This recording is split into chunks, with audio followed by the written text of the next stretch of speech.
Hey, this is Steve in Dallas, Texas. It's Saturday morning, my friend, and you are listening to Light Talk.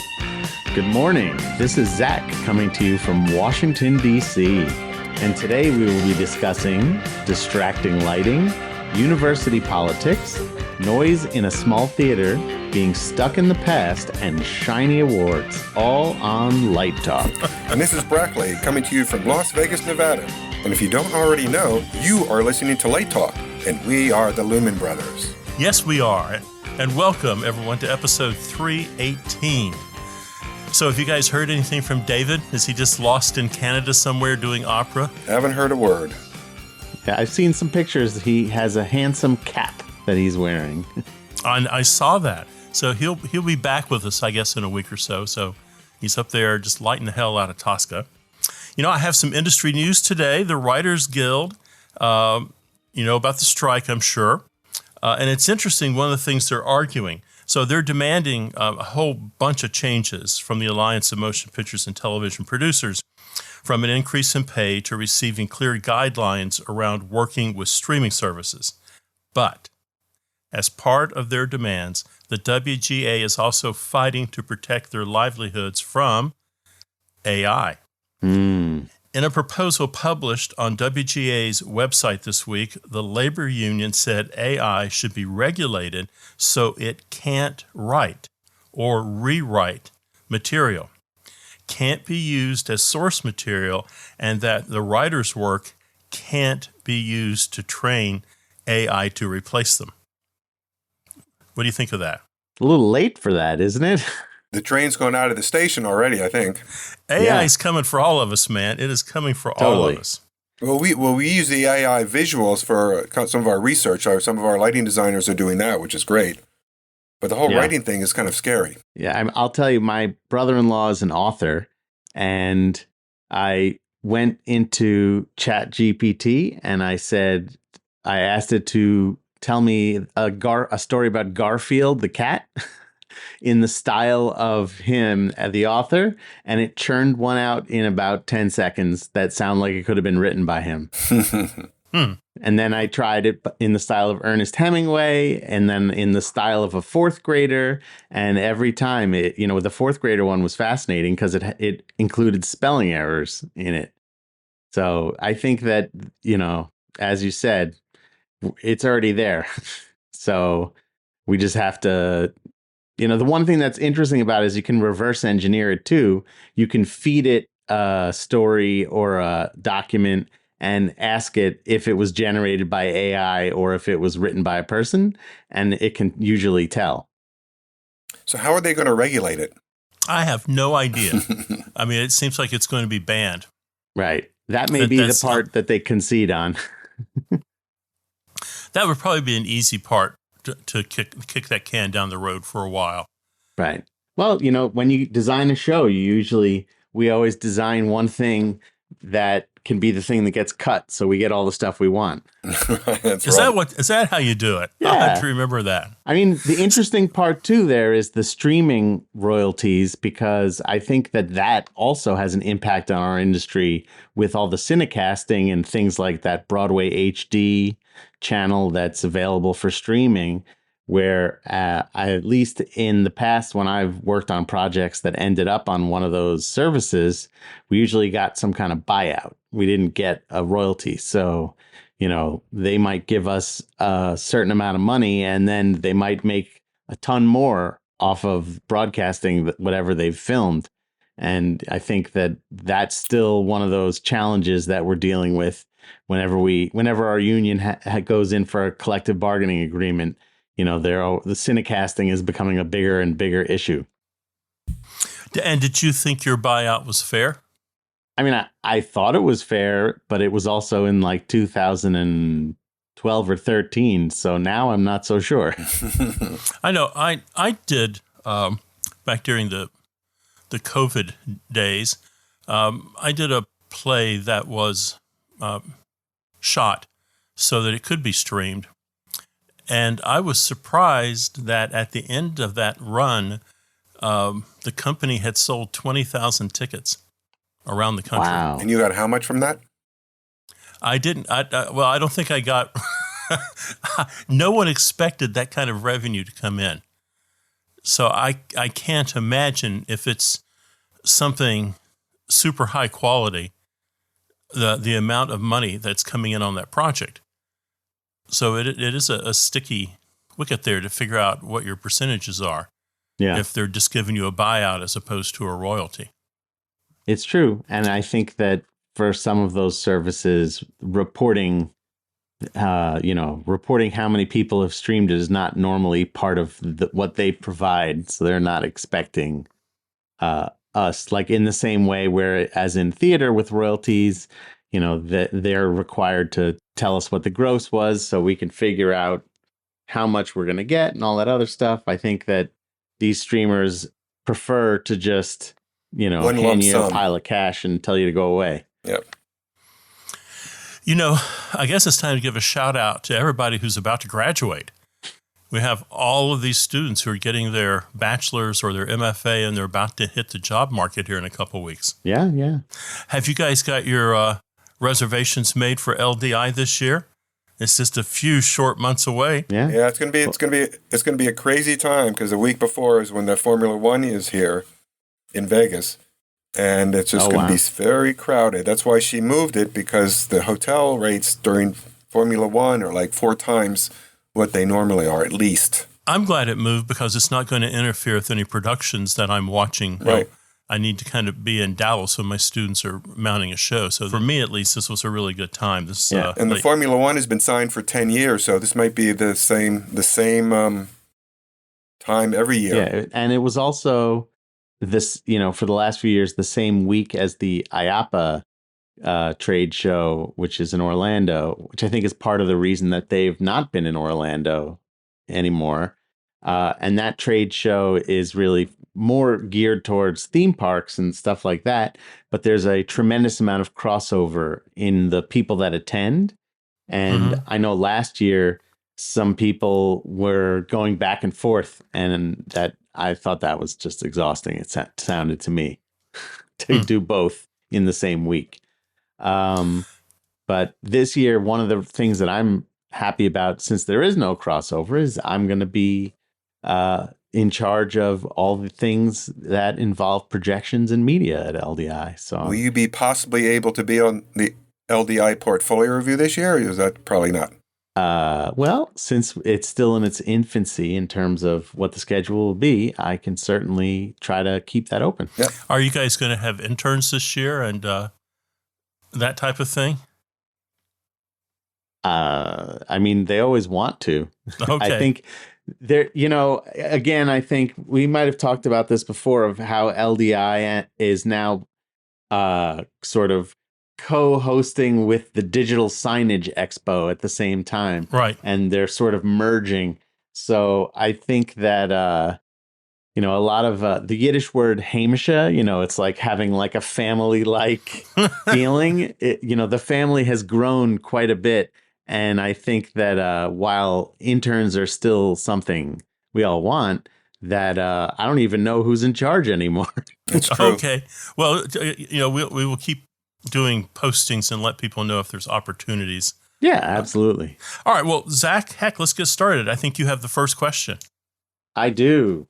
So Sarah in Burbank writes, I'm working in a 99-seat theater, and I'm concerned about projector noise. Any tips or tricks to minimize it? Well, Sarah, this is the bane of my existence, this question. The one thing I can tell you is, if you have the opportunity to use a laser projector as opposed to a traditional projector powered by a lamp, that is going to cut your sound by at least 50 or 60% right away.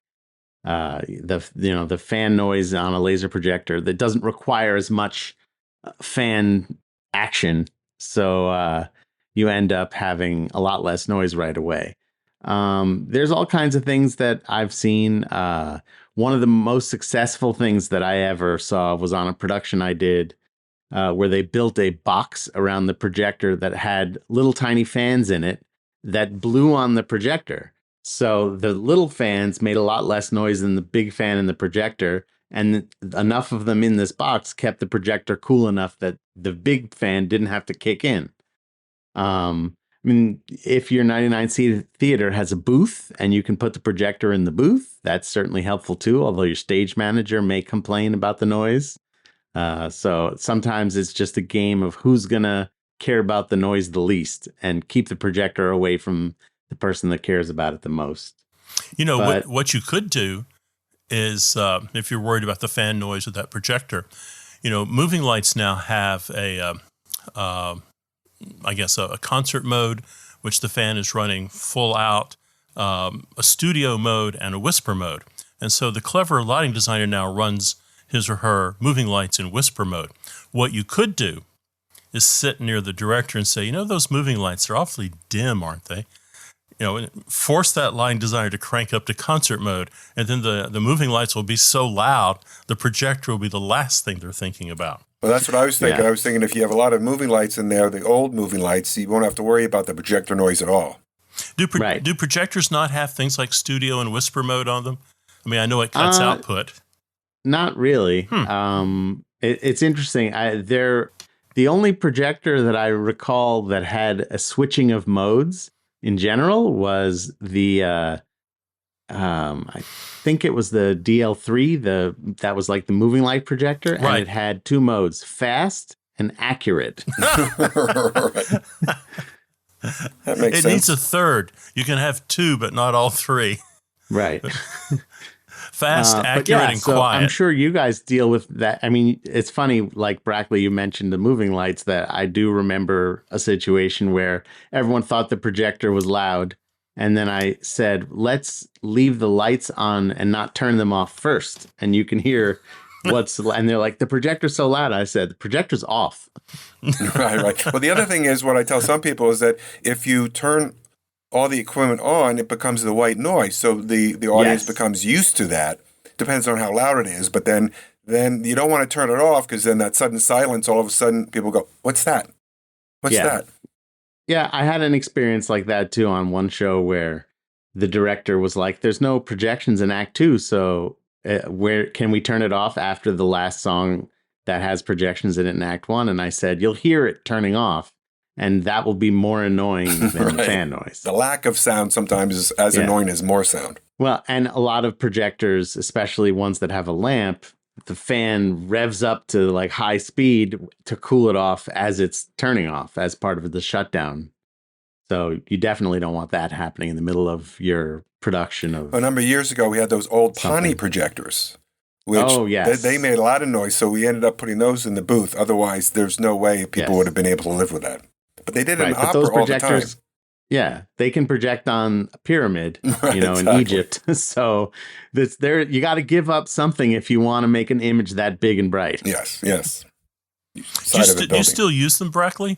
No, they've been retired. Nobody wants them. We got these. We got 20 of them donated from Siegfried and Roy when they went out of business. And so we sold one to Stan in Florida, but nobody else wanted them, because that's when these other the other projectors came about, and Panis were really put out in the past. I know Wendell Harrington had an opera that was going around that had Pani projectors, and I think in the last few years she converted it to digital. Yes. There was nobody to service them. Exactly. No, we had one of our former students who was running the projectors at Siegfried and Roy would come over and help us, because they're time consuming to really deal with. But we had Thomas Munn, the late Thomas Munn, opera designer. He worked with us at UC Davis, and he helped us refurbish them. And we had about 4 or 5 working really well. So I had dollar signs in my eyes, but nobody bought. Right. They can be in the museum and say, on loan from the permanent collection. Right, exactly. But they were great machines. I mean, the images were great. Yes. I would certainly agree. Okay, the next question comes from Rhonda in Oregon. Asks, when watching a colleague show and their lighting is distracting, what strategies do you use to say something positive? Well, it depends on what you mean by distracting. I didn't quite understand that. Do you mean it's too dark? You mean it looks like flash and trash? I just don't exactly know, but I always rather say something positive first before I say, or I'll ask somebody, so what do you think? How do you think? And sometimes they'll say, oh, well, I had to do X, Y, and Z, and it was too dark, and blah, blah, blah. And the director, usually the director wanted this, and we had it that. So it's kind of a tap dance sometimes, but, you don't want to hurt feelings, especially if they're friends of yours. Yeah. No, I agree. I mean, if you're going to see a production of Waiting for Godot and it's all flash and trash lighting, that would be distracting to me. Right. But I think we all have our bag of tricks that we can pull out of. You say, oh, you must be so happy that you finally have an audience now. Things like that. You can really talk about the production without even talking about the lighting. Right. And keep it positive in that way. Right. The real challenge for me is if they go, well, what did you think about the lighting and what would you change? And then, I would freeze. Let's go get a drink. Yeah. Yeah. It'd be like, well, what did you think? Yeah. I think it's right. If you reflect it back to them like a good psychiatrist. Right. That's what I always do. Yeah. What do you do, Steve? Well, you could turn that question a little bit and say, what do you tell your students when their lighting is a little distracting? Right. For me, what I do is generally there's something positive to be said about their lighting. So, there's generally something very positive to be said. And generally where they get in trouble, or maybe your colleague gets in trouble, is that he or she had an idea and you see that idea developing, and about halfway through the show, they abandon that idea. It's like I've seen, 45 minutes of a white light show, and all of a sudden here comes massive amounts of color into it for no good reason. And you kind of say, well, you had a really interesting idea here. Why did you abandon that idea? And that sometimes encourages them to look at their work again and go, the white light wasn't bad. I don't have to chicken out and all of a sudden turn on a bunch of gobos and blue and red light. And, you help them stay on the path that they have started. Yes, but I think true. it's difficult just to walk up, so if I walk up to Brackley and go, gee, yeah, it sucked. I'll say, hey, thanks, Steve. Right. I'm even hesitant when someone says, what do you think?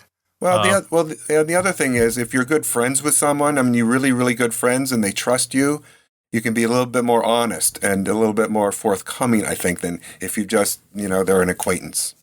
Well, I had a friend, I think he was Jules Fisher's associate for a while. And this has been a while. So it's good 20 years ago. And he said he would always get in trouble because Jules would sit him to the balcony and say, what's it look like from up there? And invariably he would say, you might want to come up here and look for yourself. Rather than say, well, now that I can really see the floor, we got some problems. So true. I remember once my sister said something that is probably applicable to us, our people as a group, which was when she goes to a show that she hasn't paid for, she would say, I can't really be critical of this because I didn't pay for the tickets. Right. But if you did pay for it, you want to make sure you got your money's worth. That's true. Okay, well, I have the next question. It is Russell in North Carolina, and he writes, how do you balance university politics with your educational mission? Well, there's a couple ways to answer that question. When you say university politics, I'm thinking about the entire campus. So I'm assuming you don't mean departmental politics. So I'm going to approach it from a university point of view. There are politics everywhere, and politics isn't necessarily bad. Politics might be how you are interacting with your dean or with your provost when you're trying to explain the foundation of what your undergraduate or graduate program is. You're having to bring these people along who are concerned about half a dozen different programs. If it's a liberal arts, some theaters are part of liberal arts programs. So that dean may have 5 or 6 programs inside his or her watchtower to manage and operate and make sure they're funded and and they're getting the resources they need. Politics, I think, is about being prepared. So I'm kind of ignoring the kind of politics that sometimes we think of as bad. Backbiting, saying rude things about people, fighting over the most ridiculous things in the world. Politics is about education and making sure the people who can help you are educated, rather than you just being off in a corner sulking because you don't think you're getting a fair shake from someone in the administration. Brackley, I mean, you're at a university. Is there a difference? We have no politics here, so I don't know what you're talking about. Is there a difference between university politics and departmental politics? Yes, there are. But basically, your educational mission is teaching the students. The students should always come first, and any good educational institution should realize that. So when you're dealing with your university politics, you're right. You need to educate the deans and the provosts and the presidents as to what you're doing, because they're more into the STEM, not the STEAM. So I think that's really important to really educate them as to what you're doing and to show them why you're doing it and how it's important for you. Yeah, you're going to have petty stuff happening all the time, but I was chair for 8 years, so I know that. But it's really trying to get the students the best work that you can. So do you guys feel like there's a difference between a private university and a state school in terms of politics? Well, you're at a private school there, Steve. Well, I've taught at a public school, and I'm teaching now at a private school. What I think, and I'm not an expert, but what I think is in a private school, change can come faster than in a public school. It seems like what takes me a year to do at SMU might have taken me 3 or 4 years to do when I was in Baton Rouge teaching at LSU. I have to agree because I've taught at both schools. I taught private at Dartmouth and then a couple of public schools. And you're right, you have to go through more hoops, it seems, in the state school system than you do in the private school. Sometimes if you want to pay for something, they just write you a check and it's easy. And sometimes in the other schools, you have to go through all these forms, et cetera, et cetera. So I think there's more red tape in state schools. Interesting. That's a good question. Yeah. You are listening to Light Talk with the Lumen Brothers, and Light Talk is sponsored by... Well, the summer stock theater season is about to start.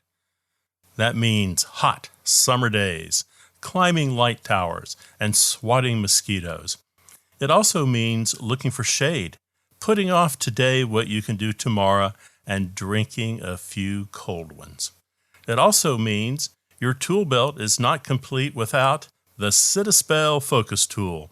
The name says it all, Citispell, the preferred focus tool of stagehands throughout Dixie. I own 3, one for school, one for home, and one for the car.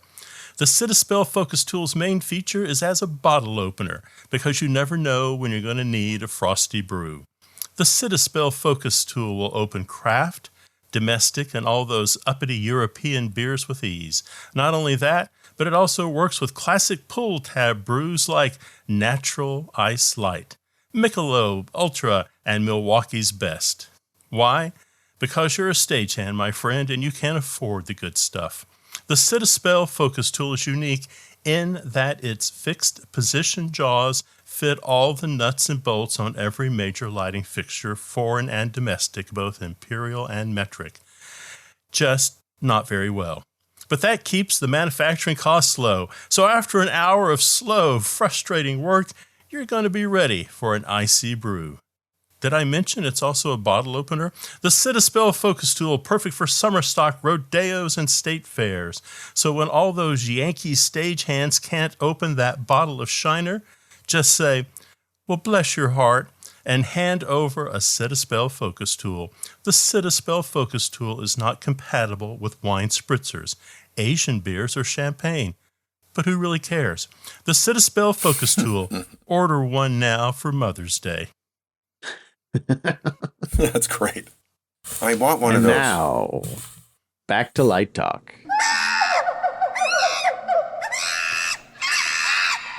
Well, the sound of those tuxedo-wearing, award-starved, lovable New York City monkeys bouncing around my living room means it's time for Let's Talk About. And today's Let's Talk About, the Tony Awards. What do you guys think? Just announced the other day, the nominations. Yeah, just announced. I think it's a really nice thing to see that it's a combination of the old guard, the veterans, and a lot of newcomers or younger people. In fact, I had a moment where I realized that I'm getting older. Right. When I realized that a lot of my congratulatory messages have gone from "I'm so happy for you" to "I'm so proud of you." Yeah. Oh. Yeah. For instance, like Jen Shriver, who was nominated for Death of a Salesman. I've known her since about 2008 when she was Brian McDevitt's assistant on A Catered Affair. And it's just been really wonderful to see her career blossom and how awesome I knew she was awesome way back then, but now everybody knows. So it's been really great to see people like Ben Stanton, whom I've also known for a really long time. And of course, it's always fun to see when someone like Natasha Katz is nominated for two awards, yes. Awards in the same category. The downside of that, though, is she may take herself out. That's always one of the metrics that people say. Right. Too many. I'm happy for Jen, too. Jen was at the LDI portfolio review this year for the first time I first met her. And she's a wonderful woman. And I asked her right after that she wants to do it again. But it's so happy for her that she was nominated. Yeah, that's awesome. Yeah, it's a good group. Well, who got snubbed this year? I think I really can't say. There's some on there also that I will say I'm a little surprised about as well, but I think that what I found interesting in another category was that for the best actress in a leading role, there's only 4 people. And I was like, every other category has like 5 to 7 people except that one, but I can't imagine that there were not other performances not worthy. They could have just stuck a few other ones in there.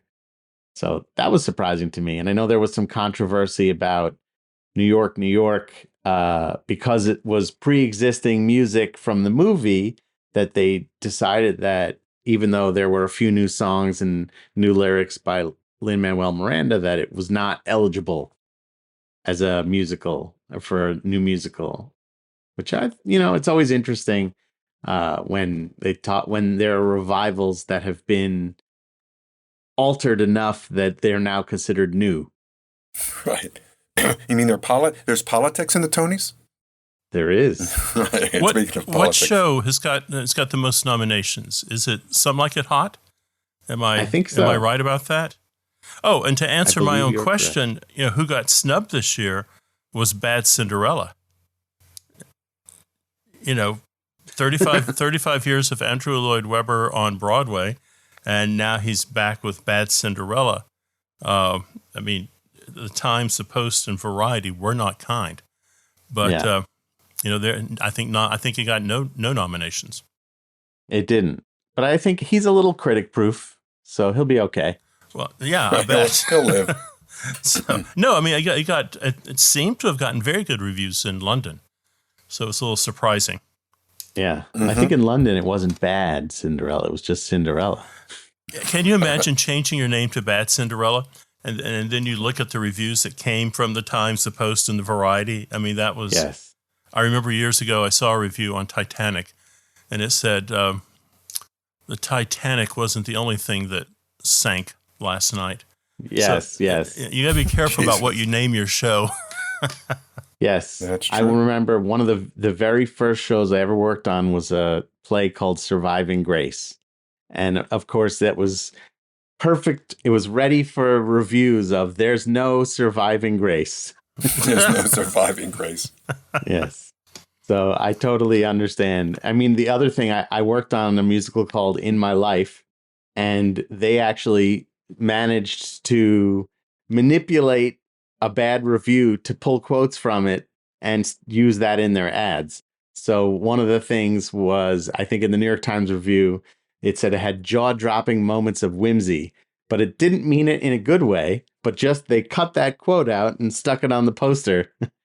Got to promote your show. Yes. Yeah, so it'll be very interesting to see who wins. I mean, there's a lot of really interesting stuff, and it's a lot of really different things. So it's not all just like a bunch of classic musicals. There's a lot of variety in what's out there. Yeah, I mean, I've got a sweet spot there for Sweeney Todd. I'm pulling for that. What is the situation now with Tony Awards and projections? Where has that landed? Well, it's interesting that in the last few years, they've sort of co-nominated the projection designer with either a scenic designer or a lighting designer. I don't know the secret algorithm where the Tony committee determines if the projections are more of a lighting thing or more of a scenic thing. I mean, I like to think that they're their own thing, first of all. Wendell Harrington once told me, if they're not going to make a category for it and they're going to just have scenic design, then they should turn off the projections on the day that the Tony nominators come. Right. That's right, because I think it was the last year that Derek McLean and Peter Negrini were up for one. Yes. So this year there's several, and they're all included in the scenic design category. So Camelot and Life Pi and Christmas Carol all have co-nominations between the scenic designer and the projection designer. That's interesting. Well, it should be its own. It should be its own category. And are you ready to predict which one of those shows will get the Tony? My guess for scenic design is going to go to New York, New York, and for scenic design of a play, I think it's either going to be Life of Pi or Christmas Carol. Those are my guesses. Have you seen them all, Zach? I have not seen them all. Okay, but I've seen some. Okay, that's the trouble. Being way out here, it's like I don't get to New York all that often. Well, that's why we're not Tony voters. That's right. That's true. Although the late John Iacovelli was a Tony Award, the scenic designer. Yes. What does it take to be a Tony Award voter? Well, I think one of the things is you actually can't design a show in the season that you're a voter in. Oh, so they must have a whole slew of voters out there that they pick from every year. Right. The bitter people. Yeah, I'm not sure what it is besides that. I know they published the list of nominators, but I don't know if they published the list of voters. And the nominators also, they have representation from the unions and a bunch of other things, because I think they're trying to keep it all on the level. Well, years and years and years and years ago, I was a Grammy voter. Wow. Well, it's no big deal. The album, if the album you work on reaches a certain number of sales, then you're invited to vote. Cool. So what album did you sing on, Steve? I don't remember hearing your singing album. So I don't know. I would be. I remember I think I've known a couple of the Tony voters in the past, and I've never asked them what it actually is required of them. But just seeing all the shows is a great undertaking. Yes. And I think that part of the challenge, too, is that after the nominations, there are several shows that have been closed for months. So how do you evaluate that? That's right, yes. Oh, yeah. So I don't know how you do that. So it's a lot of work. It's a ton of work. And I'm sure there are examples of some shows that have closed that have won Tonys. Oh, absolutely. Yeah. But it's a lot of work for a broadcast that has very few viewers.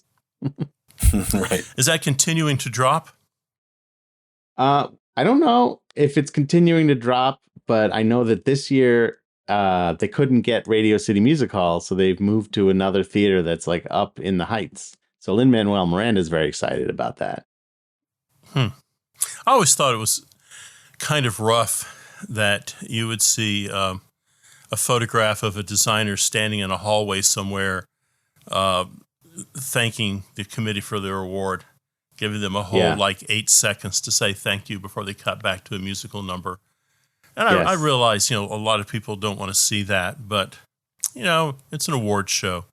Take it, take it all or leave it all aside. I remember a number of years ago, PBS used to do the hour before the Tonys, and they used to do a whole nice, in fact, I recorded it for my students, a whole nice representation of all the nominated designers, what their shows were, and they talked about their shows. I thought that was nice. Great. Yeah. Yeah. Yeah, I remember when David Gallo won the Tony Award for Drowsy Chaperone, as we've learned on this show when we interviewed him, that I've known him since we were kids and he was my babysitter. Right. That he thanked my dad, and he told my dad, I thanked you in my speech, and it took 2 weeks before my dad could find it on the internet. Right. Aye. But that's the way it goes. Well, Steve has our last question for the day. And it is Roger in Pennsylvania. And Roger writes, are university theater programs stuck in the past? How can you even ask that question, Roger? You must be looking at their enrollment, and everybody looks exactly the same. Or their season selection, and there's not a play done that's by a playwright who is under Still 30 alive. and not dead. Yes. Right. Season selection. Man, inward-looking summer stock seasons so that their students don't have to go anywhere else to work. Are you talking about production and design being treated as a service organization, or maybe universities that are unable to keep up with technology and design, or deciding after 50 years they're going to teach something risky like acting for the camera? Or when you say we want to add projection or media into the show, and the director says, I don't think slides are appropriate. Yeah, I think theater programs do get stuck in the past. Yes, and I think they get stuck in the past because that's comfortable.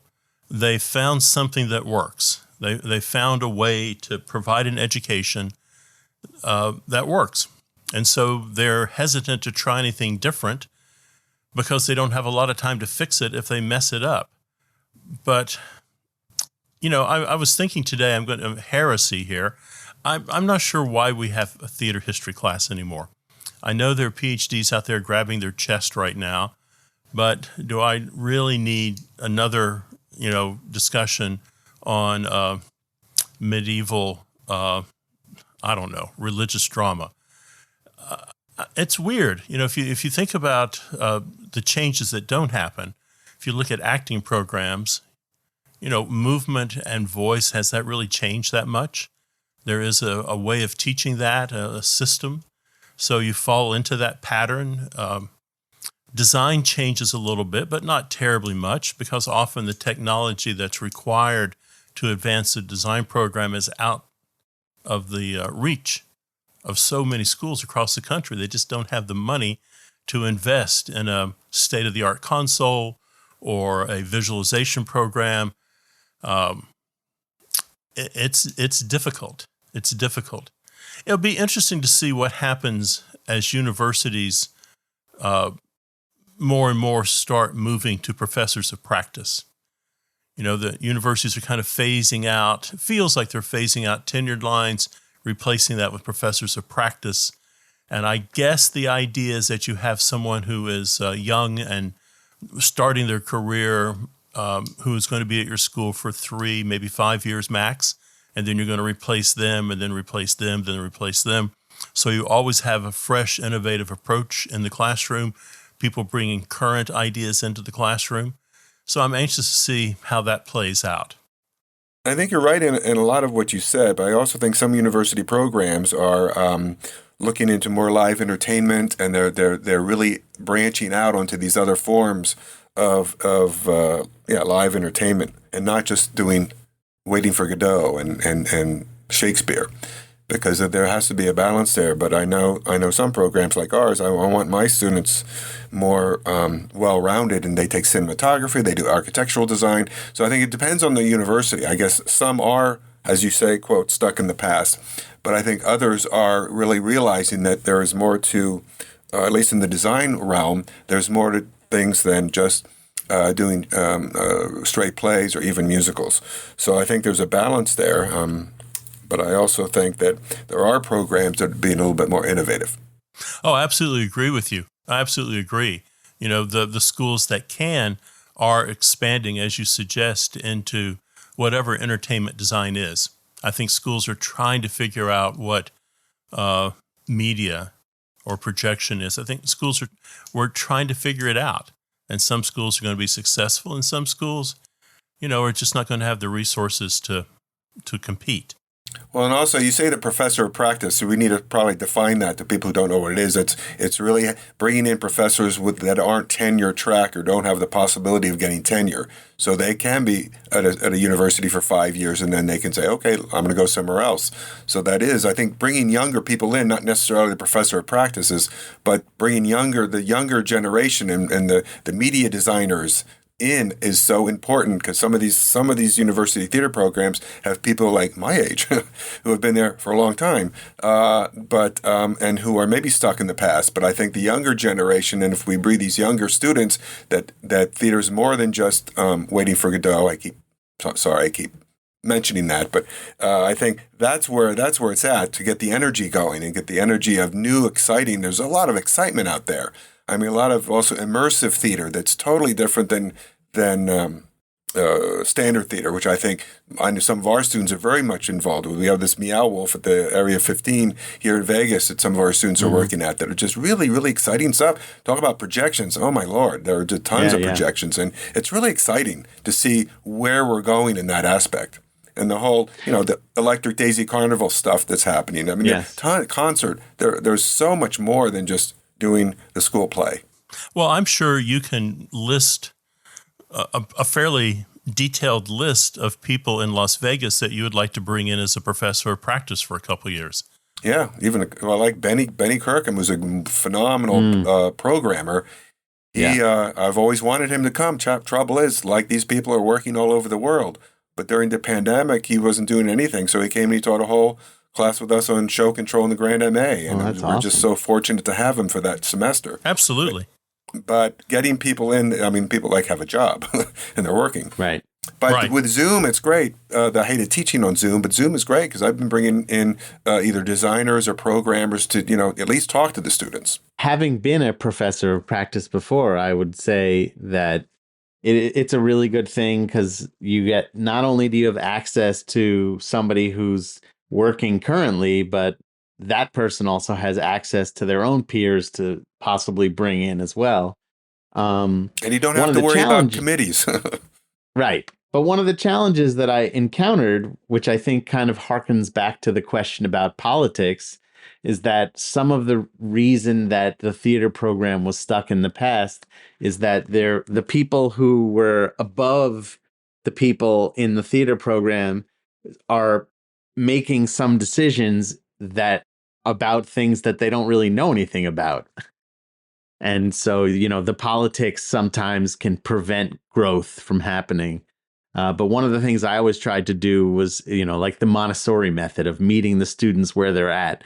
Like, you tell me what you want to learn, and that's a good way to keep it current as well, is to, find out what these kids want to learn, because they probably don't want to do Waiting for Godot. Or if they do want to do Waiting for Godot, they want to do it in a pool naked or something weird like that, which would be more modern interpretation of it.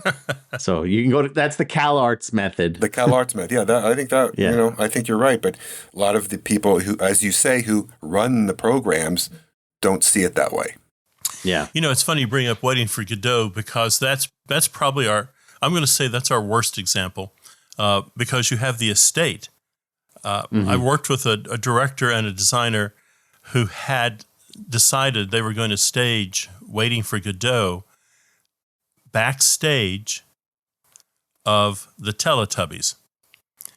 And I mean, it was really clever and beautiful and exciting. And the estate went, no, we're not going to do it backstage at the Teletubbies. That's funny. That's true. The American Repertory Theater wanted to do a production of Endgame, Beckett, and they set it in a bombed Boston subway, and the state said, no, can't do it. But they went to court, and they went back and forth, and they ended up doing the show, but they had a big thing in the program, big message in the program that Beckett, Samuel Beckett does not agree with this production or something. Yeah, I think you need to go for that all nude Sound of Music in a swimming pool. That would probably work. There you go. Well, the rocking sound of the Luminoids tell us that once again, you've spent another morning listening to Light Talk. You can hear our show on just about every podcast site out there. Check out our website on lighttalk.org and be sure to follow us on Facebook. No guarantee is offered regarding the accuracy of any statements or opinions made on this podcast. However, if you do decide to litigate, the Snoot Group, with a legal team of Sparks, Burnout, and Chase, will defend us until our retirement funds are depleted. Light Talk is written and produced by the Lumen Brothers, coming to you from Sin City, Foggy Bottom, and the Lone Star State. And be sure to join us next week when we talk about more lighting shenanigans and serve you more of our casserole of nonsense. Light Talk, broadcasting questionable Lumen knowledge and humor around the world. We will see you all next Saturday morning. Bye-bye from Light Talk. Bye-bye. Bye-bye. See you later.